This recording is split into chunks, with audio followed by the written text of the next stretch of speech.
Hey, Shane Fawcett here. I thought I would share with you how I'm able to make some amazing video content these days to really take away the barrier to entry and the barrier of effort in order to have a message and then be able to convey that message in a meaningful way, not just once, but let's say 50 times, so that you can keep putting out content on social media in a way that is going to be digestible, is going to be memorable, is going to be powerful, and so therefore you can be consistent by showing up more often on social media across multiple platforms in a way that is not going to distract you too much from the core behaviors and tasks within your business.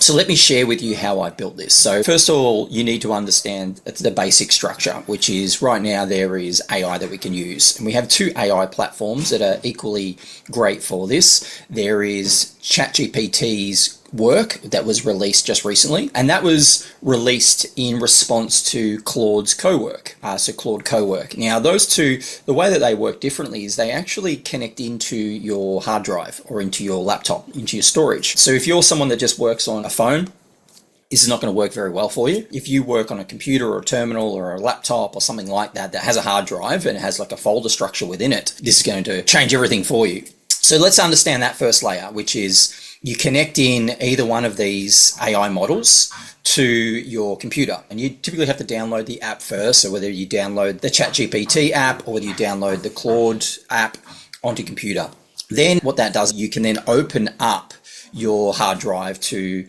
the AI. Now, why do you want to do that? That is because it allows you to create outputs and to create, I guess, a knowledge stack. So context and all the knowledge about your business and what you do can already likely sit on your hard drive somewhere. And so it's then just about making sense of it, giving the AI access to it and going, well, here's all this stuff about my business that you can learn from. I don't have to, repeat myself here.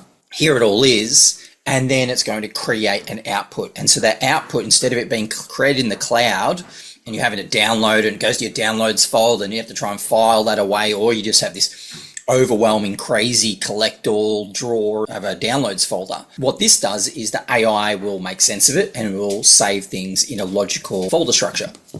So once you understand that, okay, we tick that box, go, great, you now understand the high level concept here. The second step to this is the next layer down, which is the structure for this setup. And that is you want to have 4 folders you kind of then look at next. And the first folder is your raw folder.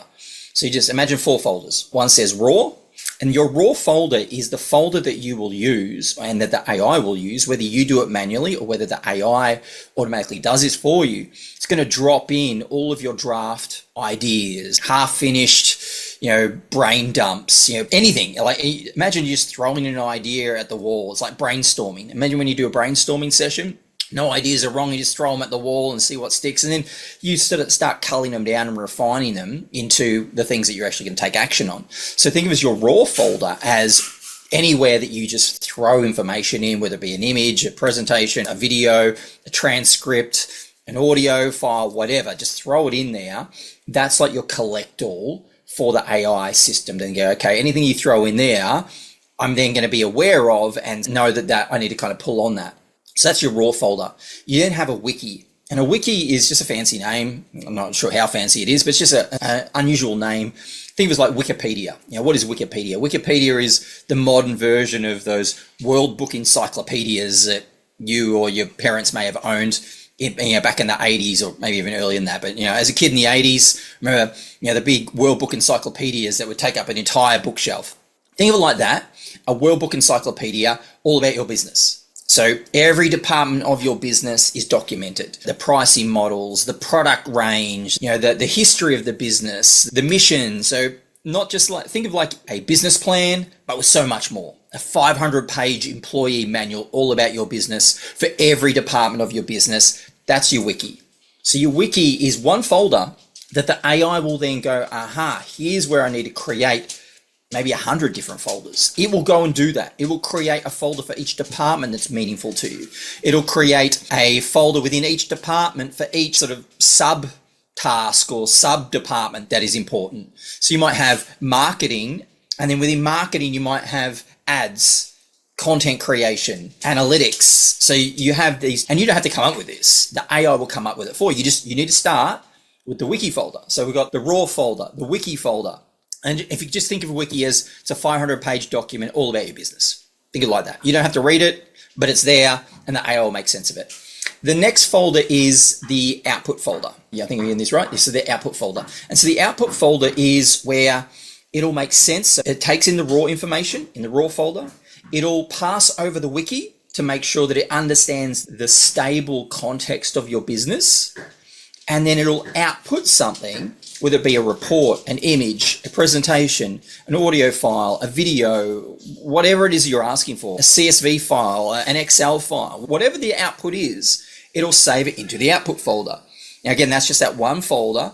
Now, within that output folder, the AI will make sense of it as well. It'll structure it. You'll have maybe a images folder within the output folder. You have a presentations folder within the output folder. You'll have a reports folder within the output folder. You don't need to come up with any of that. You just come up with the third folder, which is the output folder.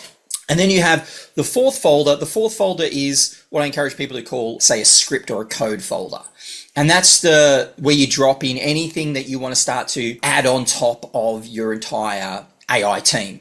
So what I encourage people to build, and what's probably the cutting edge approach to using AI right now, is to develop an AI team of employees, or a zero employee AI team, where imagine if you had $100,000 to spend on employees each month. Who would you hire? Would you hire a marketing director? Would you hire a operational director? Would you hire a COO, an operational officer, a CMO, a chief marketing officer? Would you hire a finance officer, a CFO? And so imagine you had to spend that $100,000. Would you want that in your business? Would you want someone whose job it is and who is skilled at looking at your financials, looking at your budgets, looking at your forecasts, looking at your performance to the forecast, looking at your performance to the budgets, and reporting to you at 6 a.m. every day, or 6 a.m. on a Friday, or however often you want, to then let you know on the financial performance of your business? Imagine having that. But then imagine having that for marketing. Imagine having that for operations. And you're like, well, I do all the operations. Imagine if you had a COO whose job was also to document every single SOP, which is a standard operating procedure, like every process in your business. Businesses are a stack of systems. And so if you haven't systemized your business, there's a gap there right now. Yeah, you might be gifted at what you do, but you need to systemize what you do as well. And that's true. The true principle of a business is systemize so that you can replicate those results. But then how do you pass that on? Well, you need to document what you do. And that's a big barrier for a lot of people. But imagine having this now, having AI to be able to do that for you. So that's really that second layer. So to come back to it, you want 4 folders. So we want raw, we want wiki, we want output, and then we want code. And so code, again, just to quickly recap, that's where you kind of load up some new AI behaviors and some skills and some add-ons, so that when you give your team access to Canva, you give your team access to your CRM, give your AI team access to PowerPoint, give it access to whatever. Like, think of a platform that you want to give your team access to that really kind of supercharges your team. Imagine having your team who can now create graphics for you in Canva. Imagine connecting your team to the world's best image generation models out there, like whether it be Nano Banana or ChatGPT's Image 2, or whatever the latest one is. Connecting them in there so that your AI team, it has access to the best in class AI generation models that are out there, but plus the software that you currently use, whatever that software is. And so that's where that code folder comes into it. So once you understand that, then the AI will do all the rest. You now have that basic structure that allows the AI to be your best friend and to be a really highly functioning team for you. Now, AI can only do what it can do right now. So it's also, you want to understand the limitations of it. But I want to show you that the point of this video was to not give you some understanding as to the basic structure, because if you don't understand those basic structures, everything else is just going to be overwhelming for you. It's just going to go over your head and you go, I don't know how to get there. So this is a brief roadmap on how to get started. Like I said, step 1 is making sure you understand that you've got ChatGPT's work and you've got Claude co-work. Whichever one you use, you need to start there and then go, great, install them. Next step down is get those 4 folder structure, get them ready. Go, okay, I mean, that's pretty easy to do, right? For most people, just create 4 folders, create them somewhere brand new on your hard drive, and call it like your AI team. It's what I encourage people to do. That's your AI team. They're your 4.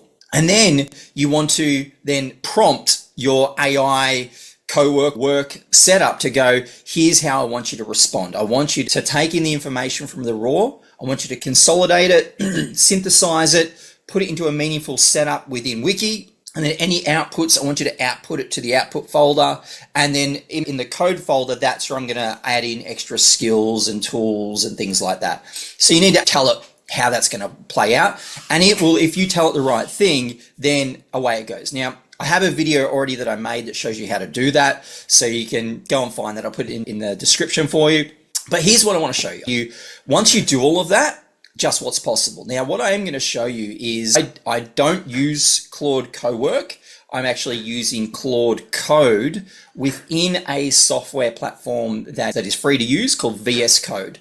Now, it may look a little bit overwhelming for some of you, but for me, I don't need the sort of fancy sort of user interface. I find it's using the same model, Claude Code. It's still using the same AI model behind the scenes. It's just through different interfaces. But I want to show you what's possible if you're ready for this, because this will open up the ability for anyone to create any number of content, to have full control over the quality and the length of that content and how that content is made within your budget, within your tolerances of quality, whatever that is for you, that represents your brand, your business, whether you want to do it really sort of face-to-face like this, direct to camera, or whether you want to use AI, animation and stills, or this just shows you that the barrier to creating video content significantly reduced, and to give you back creative control in a way that you're not forced into a platform that's quite rigid. And there's some amazing platforms out there like Higgsfield,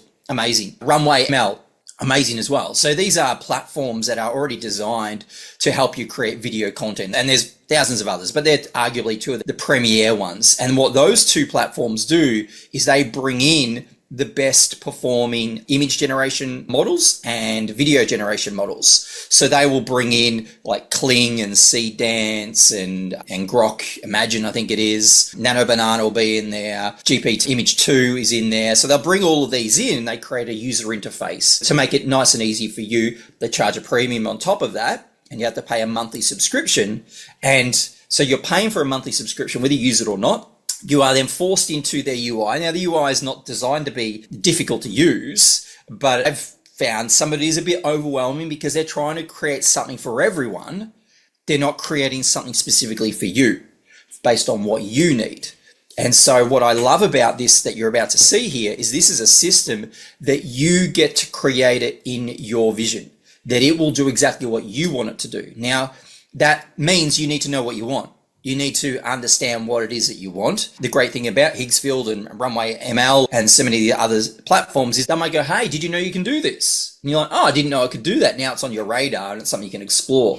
So there's pros and cons, but my excitement and why I'm a big fan of this, I feel like this is a good fit for you. So let me share my screen and we'll go into it. So one of the first things I do is I have my setup, and I'll kind of just bring this out so you can kind of see some of this. Now, if you can see just here, you'll see I've got raw folder on the side here.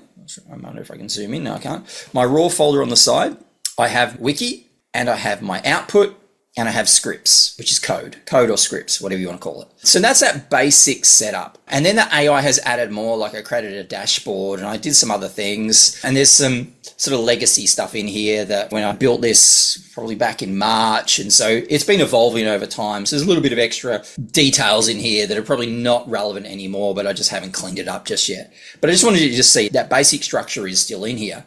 And then the sort of things that it has created for me are things like reports, workbooks, presentations, images, go high level pages, copy artifacts. So that's like active reports. So you can click on buttons and it does things. So that's my team has made this. So this is my AI team and it has a full wiki on my business and what I do. And so it's got all the campaigns I've run, the branding that I have, the copywriting that I like to have, all the departments are in there. So I've got my CEO, finance, marketing, ops, project management, research, sales. So I can actually run a board meeting as well and get amazing results from that. But what I want to do is not spend too much time on that, but just to give you some context. But this is where I can go, hey, I want you to write a video for me. And so if I scroll back up to here. So what I did is I said, let's create some videos based on these concepts. And I gave it some detailed concepts, and I was running out of time. So I just highlighted the key points that I wanted to go through. So video 1 was a really kind of brain dumped part of what I was thinking about for that one. Number 2, I did a bit of a more of a brain dump for that one. 3, 4, 5, and 6, I was like running out of time. I had to go do something. So I'm like, look, here it is, this. So fairly high level, but I also know that it's already written some videos for me. So it knows my writing style. It knows what I approve and what I don't approve. And as I say, hey, don't do that and do this instead, it understands it more and more. And so it adds like a set of rules. And it's like, okay, now I understand what you want, Shane. I understand it better now, the same way that a human would. If you had someone writing video scripts for you and you just said, look, I like 1 and 2, but I don't like 3 and 4. And here's the reason why I don't like 3 and 4. And here's the parts in 1 and 2 that I do like. And a human would calibrate with that. Okay, now I get it. So I'll go and refine 3 and 4, and I'll make sure that 5 doesn't need to be refined again. Think of it, it does exactly the same thing. So what it's done is it's created these videos for me over on the side here. So that's one team I have. I have a team that is all about my business, and I can just tap into it however I like. So it's written some video scripts for me. Then what I also have is I have a video creation team.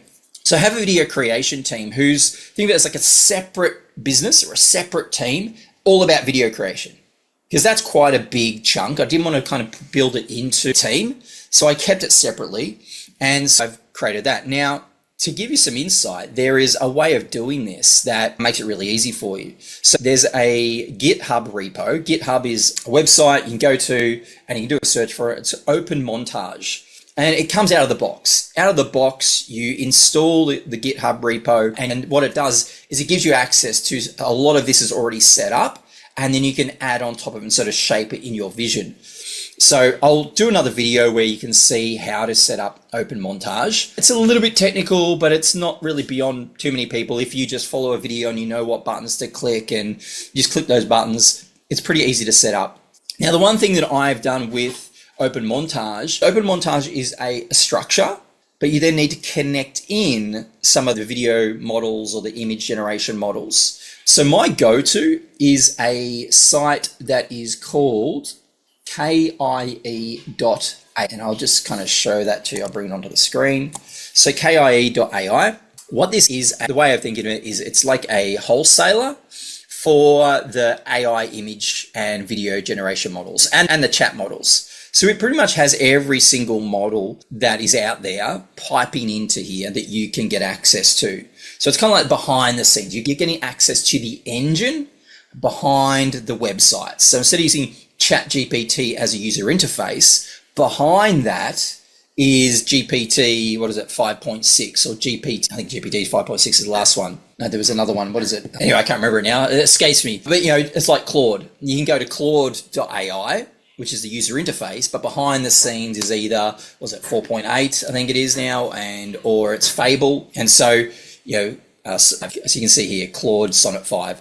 So you've got all these different models. Now you can either go on, you might go, I want to get access to Nano Banana, which means you have to go sign up for Google. And, that's a subscription model there. You might go, I want GPT. Well, you got to go sign up to ChatGPT, and you're going to pay $20 a month there. You might go, I want Grok. Well, you go sign up at X, and now you're paying $20 a month there. Now, so you're paying subscription models. This is a way to bypass all the subscription models, and you only pay for what you use. And that's what I love about this. So basically, you put in $50, that's what I recommend, or $5. You can get started for as little as $5, and that gives you a certain amount of credits. And then those credits will be used up as you use this. Now, some of the models are going to be really expensive, and some of them are cheaper. You usually pay for quality, but if you're happy to sacrifice a little bit of quality, you get something that's cheap, and you get more done that way. So just to give you some insight, the rough fee for an image is about 6 cents. So if you spend $5, what's that roughly, let's say 100 images you can make. It's not too bad. And then, if you want to use video is, probably about 15 cents per second. 15 cents per second. You might be able to get down to maybe 10 cents per second, depends on the quality that if you're sacrificing. So let's say it's cents per second. So for 1 minute, what's that going to cost you? 60 cents. So 60 cents per minute is what you're looking at paying for animation. Now, what I also encourage you to do is expect that approximately 30% of the time that you use this, it's not going to get your vision quite right. You know, it might generate, I had one that generated someone, they had their hand out like this, but they had their thumb on the other side. And so it was like they had their left hand out, but it was showing their right hand thumb. And so you're like, well, I don't want to use that. So I had to regenerate that. So that was another 6 cents. So if you're generating 10 images, 3 of those images might come out a little bit wonky to the point where you need to regenerate them. So you actually generate 13 to get 10 really good ones that you can go live with. Just kind of factor that in. So what I've done here is I have then brought in KIE.AI as a back-end model or as an API to this. So now I can generate, am I in the right one? Yep, OpenMontage. I can generate images using any of those platforms that you see. So I can use Nano Banana, I can use Grok, I can use GPT. So if I click over here and we do text to image, it'll show me all the models I now have access to, or that my OpenMontage team has access to. So I've got Seed Dream, GPT, Nano Banana 2, all of them, even to the point where you can get some fairly cheap ones. So you can go back to GPT 4.0 image, and that's going to be much cheaper. And so Nano Banana Pro is 9 cents, and they're usually going to be cheaper here than what you can get them in other places. And that's why I'm a big fan of this. Now you can get things that are fairly cheap. Let's see how cheap this one is. We go up to here, it usually tells us up here. So it's 3 cents per image. So it's 3 cents per image as opposed to 6 cents. So if you're happy to go back to the old model within ChatGPT that used to create images, and you're happy with that, well, you halve your costs per image. But if you want to go to the most advanced version of the image generation for GPTs, for ChatGPT, it's going to cost you, for 2K, 5 cents. If you want to go for 1K, 3 cents. So, and if you're going 4K, 8 cents. So you just kind of factor that all in. Now, again, not to kind of get caught up in the weeds too much. So I can generate images through my team, but it also has access to the video images, the video creation, which is the animation as well. So we can do text to video, and we can see all the other tools that we can get access to. Now, as soon as we connect in KIE.AI, which again, I'll make another video for how to do that if enough people want to learn how to do it, it then allows you to access all of these things. So you've got Kling, you've got Gemini Omni that came out recently. You can see Seed Dance 2.5 is coming soon. It hasn't been released yet, but they're like, hey, we'll be on it. We're not going to leave you hanging for too long. So KIE.AI tries to be competitive. They're not just going to allow something to be released in the public and then they're like, oh, well, if you're a fan of us, we're going to make you wait. They want to be right at that cutting edge for you as well. And so you can choose the quality of the animation. So you can either go for Kling 3, which is arguably the latest one, and Kling 3 here in Turbo, or you can go back to, say, an older Kling version. So you've got Kling 2.5. That is likely going to be cheaper than if you use the most advanced model. But if you're going for high quality, like you want to produce the best video possible, you might go for Kling, as long as you've got the money to pay for that. So it is that difference between, say, 15 cents per second versus 10 cents per second. Now you might think, oh, that's not much, but if it adds up over time. And it all depends on what's the intent behind that video. Like, is it a 50-cent video that you're making, or is it a $500 video you're making? If it's a $500 video you're making, you might go, well, I want it to be at the top level. So you might go Kling 0.3. If it's an experiment, you're like, I don't know if it's going to work or not. I've got an idea. Let's just see what I can do with it. You might only be happy to spend 50 cents or $5 on it. And so you might go for a cheaper model, but it still allows you to create this.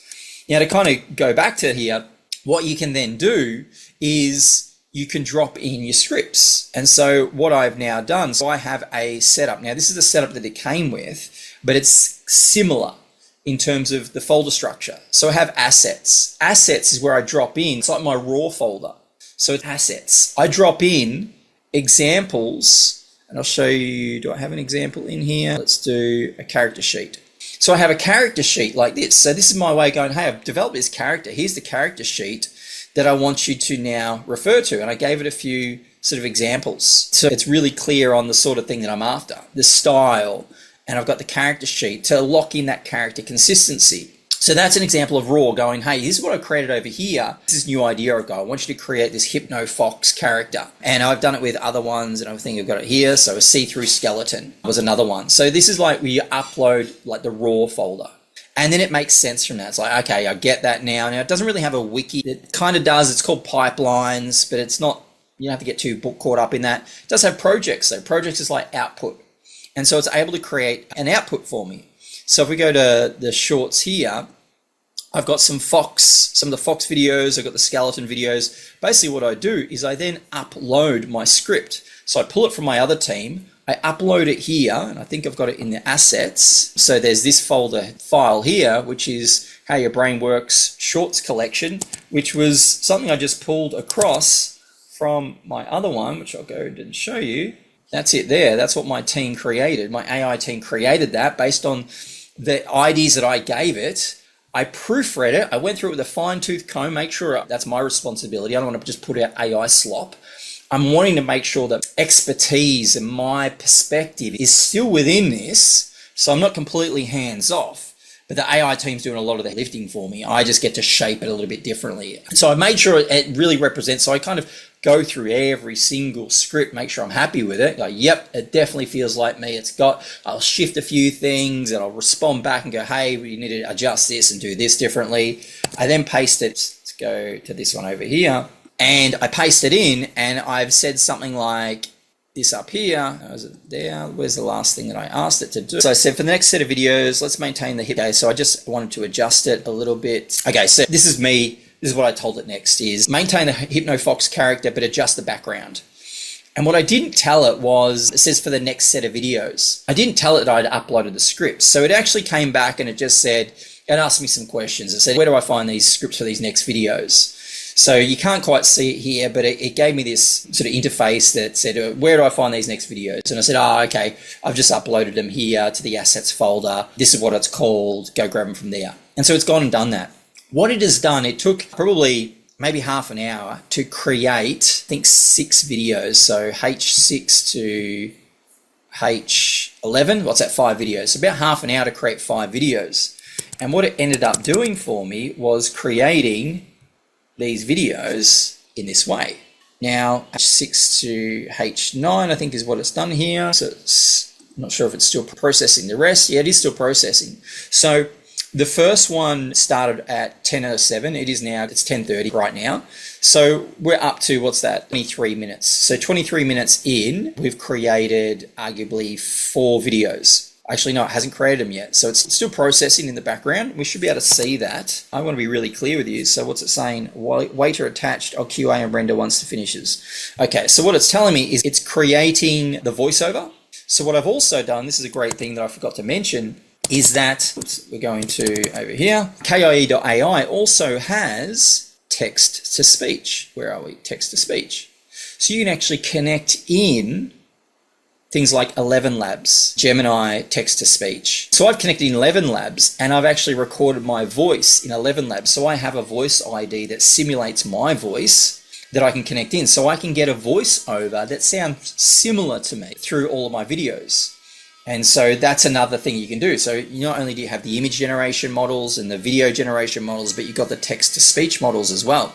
And just allows you to create almost anything that you like. So going back to this, so it hasn't, I think it's just finished. So we've got 10:31 now. I believe what it's now done, oh no, hasn't done anything. So we've got the beats. The beats are the images. So what it does is it works out based on my instructions. So this is what I've told it to do. I've taught it, OpenMontage team, to create the videos in the way I want it, which is I want a new image created and delivered in the video every 3 to 5 seconds. So it has like a bit of a cinematography sort of style to it. Now I haven't refined it completely because as I'm looking at this now, if we look at it here, it's all very similar angles, similar zoom. I'm not a huge fan of that, so that'll be the next refinement that I do it, but for now, I'm okay with what this is doing at the moment. So what it's done is it's looked at almost like a per beat. They call it a beat, like a beat in the video. What's that beat? And so it's created a new image for each sort of beat in the script. So we're looking at the script. It's then created a voiceover for the script. So I've approved the script, creates a voiceover, and then based on the voiceover and the timing for that voiceover, It'll then go, aha, so there's about 3 or 5 seconds there. Okay, what's the best image that represents that, what the voiceover is saying, that also includes this character consistency, character, and the style that Shane wants me to create here. So it's done that. So you can see we've got, 14 images here, but it also has a call to action, and it also has 3 separate hooks. And I'll explain the purpose of that in another video. So that's all the imagery. So what I'm doing, my choice in this, and that what you're seeing this build, is I'm trying to create a lot more video content, keeping the costs minimal, but going for some movement, even though there's actually no movement in it. These are all still images because they're now 6 cents each. So I can now create, they're 6 cents each, as opposed to, and that can be, 5 seconds. So it's costing me 6 cents for 5 seconds. If it was animation, it'd be costing me 10 cents per second. So each 5 seconds would be costing me 50 cents. Or it might cost me, 5 15s? It's at 75 cents. It could be costing me 75 cents per second if I want to use the best model. Now, what I'm trying to do here is run this as an experiment. So I'm keeping the cost really low. So I'm not too emotionally invested in the whole process, but I'm able to test new ideas and create things before I work out what is actually worth investing more money into. So that just helps you understand some of my thinking and what I've developed here. So it's got the beats and we've got the voiceover. So it's gone and generated the voiceover. This is all happening for me. So behind the scenes right now, it's likely generating the video without me having to do anything. I'm just waiting. So even though I'm saying it's taking about half an hour, so it's just finished the 10th video, even though I'm waiting half an hour, I could be making this video. So I'm making this video as it's making me videos.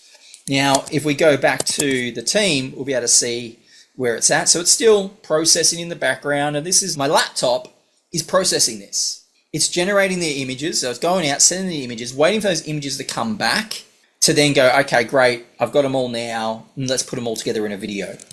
So part of this happens using some of your KIE tokens. So going back to KIE, we'll be able to see this actually happening. If I go to logs, now we can see running. So this is where it slows it down. So it's generating an image.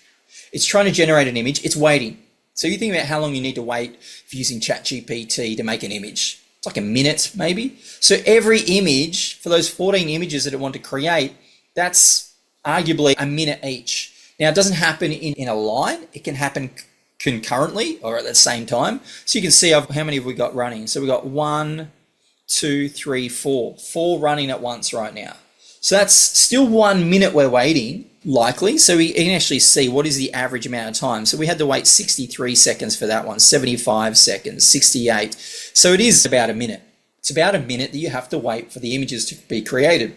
Now, if it creates, say, 5 images at once, but you need 15 images, well, that's roughly 3 minutes of waiting. Add an extra minute because there might be some re-rolls. Sometimes it'll fail and it needs to re-roll it, or it needs to redo it again. So it could be, say, 4 minutes per video. I've asked this to create 5 videos. So just waiting for the images alone, that's about 25 minutes. 25 minutes in just waiting for the images to be produced. So that's kind of how this all works. It ends up being my barrier to creating these is reduced, just a waiting game. It's amazing how impatient we get these days, considering, I've got to wait 25 minutes for 5 videos. Oh, it's too long.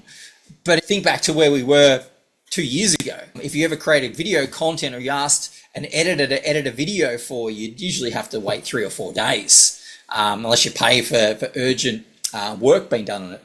So this is why I wanted to show you this now, to kind of show you a finished video. This is an example of what it produces. So this is what it produced this morning. Produced 3 videos for me, all about the same outcome. What it has done is it has only changed the first 3 seconds for all of these 3 videos. And if I can share it with you, let's go like this, we'll play all 3 of them. You'll see very much the video is the same. Never agreed to. You probably think you're immune to suggestion, but your brain takes suggestions on board constantly, mostly without asking you.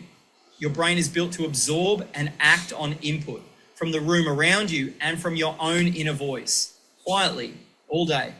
So when you repeat, I'm hopeless. So I'll show you. I can't do that. That's an example of the animation I've got. What it is, it's just movement. It's just, I think the AI refers to it as Ken Burns. I'm not sure who Ken Burns is, but it knows what that means. It's basically a still image that slowly zooms in, or there's some slight movement to the image, because it then creates a little bit more movement. And because the image shifts every few seconds, keeps the interest enough to draw people through the video.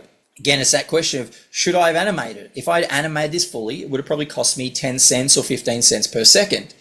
Is it worth doing? I don't know. But what I'm doing is experimenting with this so that each video really only costs me 75 cents for the entire video. So that's a much better cost than having to spend, say, $5 for the entire video. So that's what it does. This is why I'm so excited by this, because did it have to be an animated fox or something like a human looking style fox? No, it can be anything. It could be photorealistic. It could be clay animation. It could be whatever you like. And the great thing about this is you can use real video footage. So to give you an example of something else that I did the other day, here's one that I put together for Kate.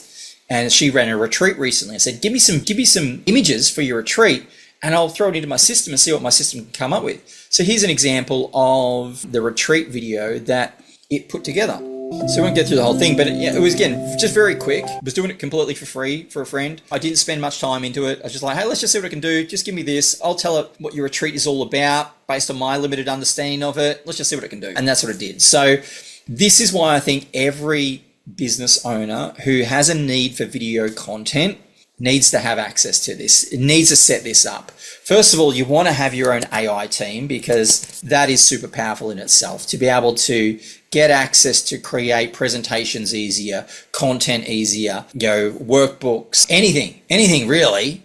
Why not have a team of AI agents helping you do that? And then you can do it all within sort of $20 a month limit, depending on how you use it. I mean, you can use this in a really clumsy way and you can just burn through your tokens. So there is, another layer of mastery to achieve for this. Once you set it up, it's like, you can be, give you a car that's really functional, but if you just drive it around in first gear all the time, you're probably going to do some damage to it. It's not going to perform like you expect it to. So it's about learning how to drive. And so once you set this up, you're going to learn how to drive it as well. But the first step is get access to it. Get access to it, maybe, get your license on how to do this. But I wanted to share this with you because I think this is powerful for a lot of business owners to be able to have access to something like this, to reduce the barrier to entry.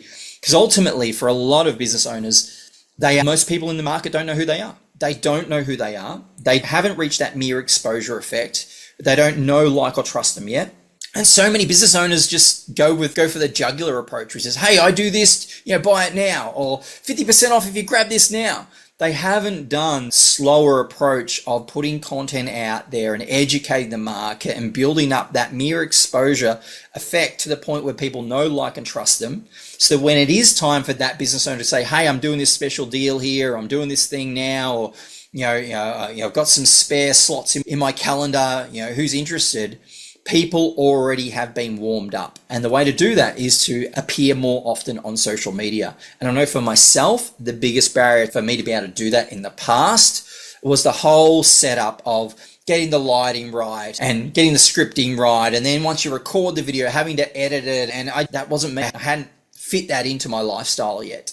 This allows me to create huge amount of content in any way that I like, whether I am using my real voice and my real face and real video, or I'm going to the extreme of using AI animation.